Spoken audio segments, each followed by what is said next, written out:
Helicopter দুর্ঘটনায় ইরানের president Ebrahim Raisi এবং পররাষ্ট্রমন্ত্রী হোসাইন আমির আবদুল্লাহিয়ান মারা গেছেন বলে দেশটির আধা সরকারি বার্তা সংস্থা মেহেরের এক নিউজে বলা হয়েছে।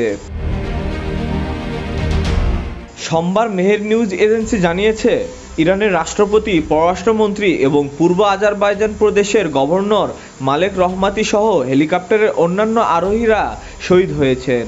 তবে রাইসি কিংবা হেলিকপ্টারের অন্য আরোহীদের মৃত্যুর বিষয়ে দেশটির কর্তৃপক্ষ এখনও নিশ্চিত করে কিছু জানায়নি। তবে ইরানি প্রেসিডেন্টকে বহনকারী হেলিকপ্টারে দুর্ঘটনাস্থলে যাত্রীদের জীবিত থাকার কোনো চিহ্ন পায়নি বলে জানিয়েছে ইরানিয়ান রেড ক্রিসেন্ট।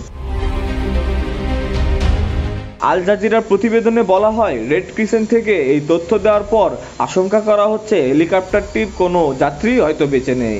এর আগে ইরানি রেড ক্রিসেন্টের প্রধান পীর হোসেন কলিভান জানিয়েছে, এখন আমরা উদ্ধারকারী দলের কাছ থেকে ভিডিও পাচ্ছি। তারা বলছেন হেলিকপ্টারের পুরো কেবিন ব্যাপক ক্ষতিগ্রস্ত ও পুড়ে গেছে। তারা আরও জানিয়েছে, ঘটনাস্থলে এখন পর্যন্ত কারো বেঁচে থাকার কোনো চিহ্ন নেই। ইরানের প্রেসিডেন্ট ইব্রাহিম রাইসিকে নিয়ে দুর্ঘটনার কবলে পড়া হেলিকপ্টারটিতে দেশটির আরও কয়েকজন কর্মকর্তা ছিলেন বলে জানা গেছে।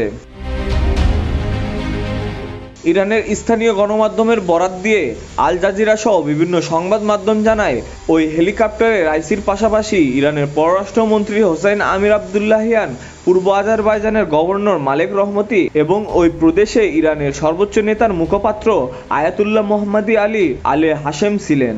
ইরানের বার্তা সংস্থা তাসনিম জানিয়েছে, হেলিকপ্টারটি দুর্ঘটনার কবলে পড়ার খবর পাওয়া যায় সেখান থেকে আসা একটি জরুরি ফোন কলে প্রেসিডেন্টের সঙ্গে থাকা কর্মকর্তাদের কেউ ওই ফোন করেছিলেন বলে ধারণা করা হচ্ছে। ইরানের স্বরাষ্ট্রমন্ত্রী আমির ভাইদিও রাষ্ট্রীয় টেলিভিশনে বলেছেন, ওই হেলিকপ্টারের সঙ্গে যোগাযোগ স্থাপন করা হয়েছিল, তবে কথার মধ্যেই সংযোগ বিচ্ছিন্ন হয়ে যায়।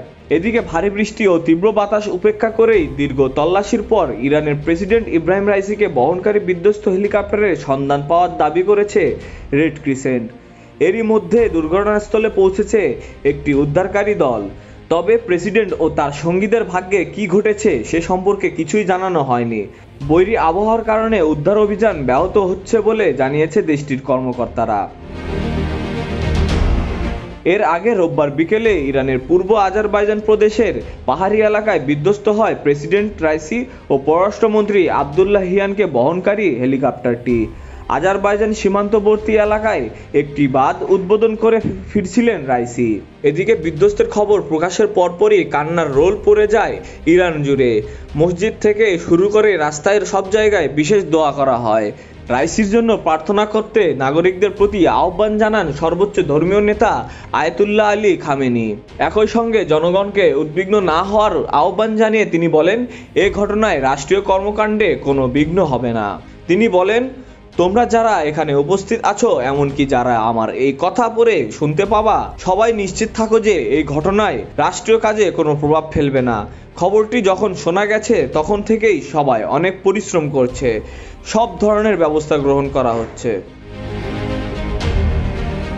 রাইসিকে বহনকারী হেলিকপ্টারটি উদ্ধার কাজে সহযোগিতার ইচ্ছার কথা জানিয়ে মধ্যপ্রাচ্য সহ বিশ্বের বিভিন্ন দেশ এরই মধ্যে পাহাড়ে অভিযান চালাতে সক্ষম। একটি দলকে ইরানে পাঠিয়েছে তুরস্ক। তদন্ত কাজে আগ্রহ প্রকাশ করছে রাশিয়া। অন্যদিকে বিষয়টি গভীরভাবে পর্যবেক্ষণ করা হচ্ছে বলে জানিয়েছে ইরানের শত্রু ভাবাপন্ন হিসেবে পরিচিত যুক্তরাষ্ট্র। 63 বছর বয়সী রাইসির দুর্ঘটনায় বড় কোনো ক্ষতি হলে ইরানের সংবিধান অনুযায়ী দেশের দায়িত্ব নেবেন ভাইস প্রেসিডেন্ট মোহাম্মদ মোকবার। সর্বোচ্চ ধর্মীয় নেতার অনুমোদন সাপেক্ষে দায়িত্বভার গ্রহণ করবেন তিনি। একই সঙ্গে 50 দিনের মধ্যে নতুন নির্বাচন করতে হবে, যেটির মাধ্যমে দেশে আবার নতুন প্রেসিডেন্ট নির্বাচিত করা হবে।